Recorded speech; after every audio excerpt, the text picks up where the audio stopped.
कृष्णा, राधे राधे आप सभी को। ओम नमो भगवते वासुदेवाय। आज मैं आपको श्रावण मास महात्म्य 27वां अध्याय सुनाऊंगी। करक संक्रांति और सिंह संक्रांति में किए जाने वाले कार्य। ईश्वर बोले, हे संत कुमार, श्रावण मास में करक संक्रांति तथा सिंह संक्रांति आने पर उस समय जो कृत्य किए जाते हैं उन्हें भी मैं आपसे कहता हूँ। करक संक्रांति तथा सिंह संक्रांति के बीच की अवधि में सभी नदियां रजस्वला रहती हैं, अतः समुद्रगामिनी नदियों को छोड़कर उन सभी में स्नान नहीं करना चाहिए। कुछ ऋषियों ने यह कहा है कि अगस्त्य के उदय पर्यतन ही वे रजस्वला रहती हैं। जब तक दक्षिणा दिशा के आभूषण स्वरूप अगस्त्य उदित नहीं होते तभी तक वे नदियां रजस्वला रहती हैं और अल्प जल वाली कही जाती हैं। जो नदियां पृथ्वी पर ग्रीष्म ऋतु में सूख जाती हैं, वर्षा काल में जब तक 10 दिन न बीत जाएं तब तक उनमें स्नान नहीं करना चाहिए। जिन नदियों की गति स्वतः 8000 धनुष तक नहीं हो जाती तब तक वे नदी शब्द की संज्ञा वाली नहीं होती, अपितु वे गर्त कही जाती हैं। करक संक्रांति के प्रारंभ में 3 दिन तक महानदियां रजस्वला रहती हैं। वे स्त्रियों की भांति चौथे दिन शुद्ध हो जाती हैं। हे मुने, अब मैं महानदियों को बताऊंगा, आप सावधान होकर सुनिए। गोदावरी, भीमरथी, तुंगभद्रा, वेनिका, तापी, वयोष्णी, ये 6 नदियां विंध्य के दक्षिण में कही गई हैं। भागीरथी, नर्मदा, यमुना, सरस्वती, विशोका, वित्सता, ये 6 नदियां विंध्य के उत्तर में कही गई हैं। ये 12 महानदियां देवऋषि क्षेत्र से उत्पन्न हुई हैं। हे मुने, देविका, कावेरी, वंजरा, कृष्णा, ये महानदियां करक संक्रमण के प्रारंभ में 1 दिन तक रजस्वला रहती हैं। गौतमी नामक नदी करक संक्रमण होने पर 3 दिनों तक रजस्वला रहती हैं। चंद्रभागा, सती, सिंधु, सरयू, नर्मदा, गंगा, यमुना, पलक्षजाला, सरस्वती, ये जो नदियां नाद संज्ञा वाली नदियां हैं वे रजो दोष से युक्त नहीं होती हैं। सोण, सिंधु, हिरण्य, कोकिल, आहित, घरघर और शत्रुदु, ये 7 नाद पवित्र कहे गए हैं।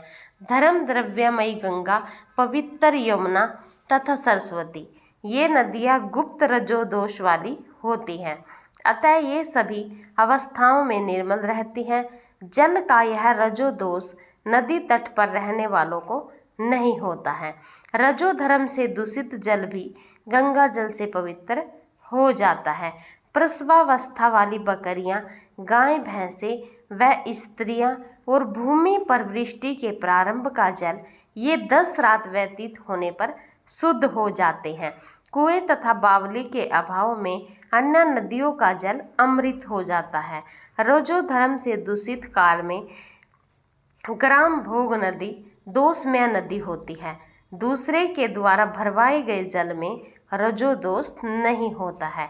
उपाकर्म में, उत्सर्ग कृत्य में, प्रातःकाल के स्नान में, विपत्तियों में, सूर्य ग्रहण काल में तथा चंद्र ग्रहण काल में रजो दोष नहीं होता है।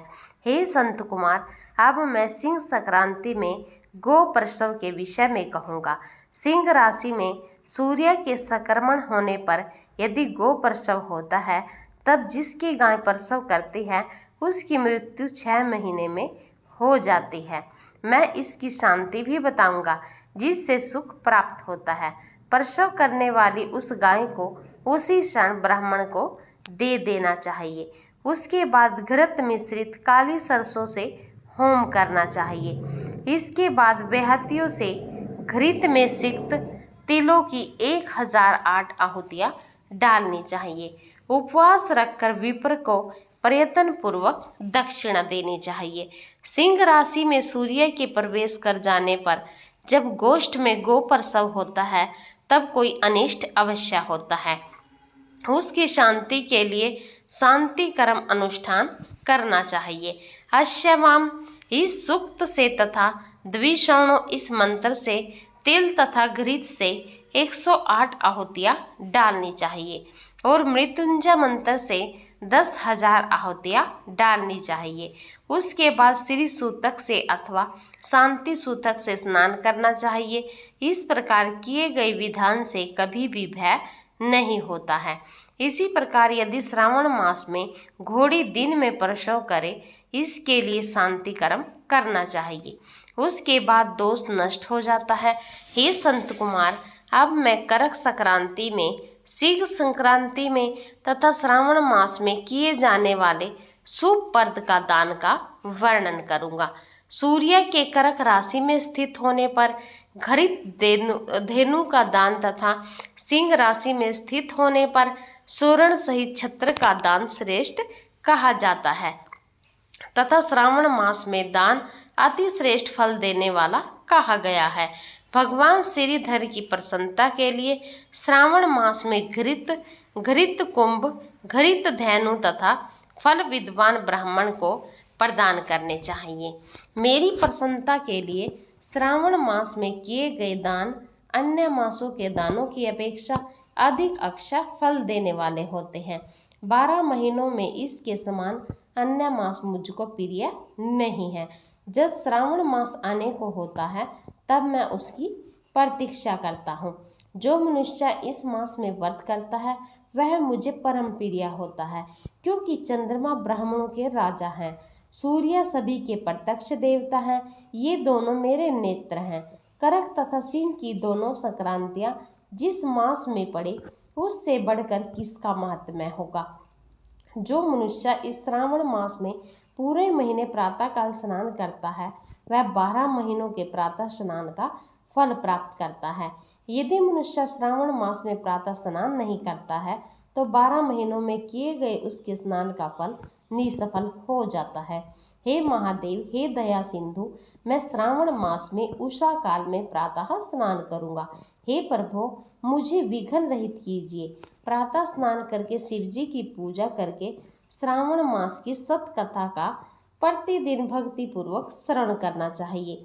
बुद्धिमान व्यक्ति इस प्रकार से ही मास व्यतीत करता है।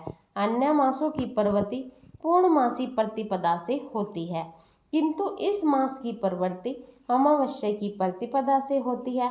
श्रावण मास की कथा के महात्म्य का वर्णन भला कौन कर सकता है। इस मास में व्रत, स्नान, कथा श्रवण आदि से जो 7 प्रकार की वंध्य स्त्री होती है वह भी सुंदर पुत्र प्राप्त करती है।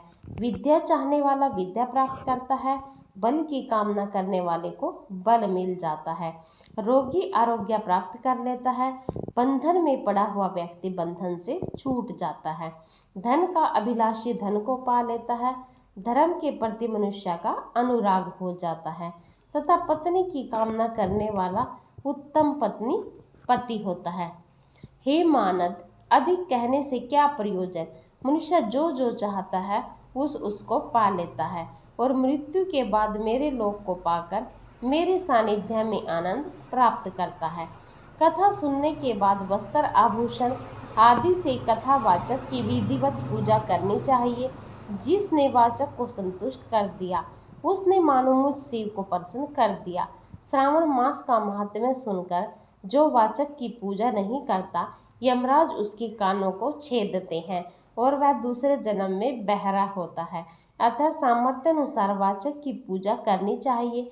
जो मनुष्य उत्तम भक्ति के साथ इस श्रावण मास महात्म्य का पाठ करता है अथवा सुनता है अथवा दूसरों को सुनाता है, उसके अनंत पुण्य की प्राप्ति होती है।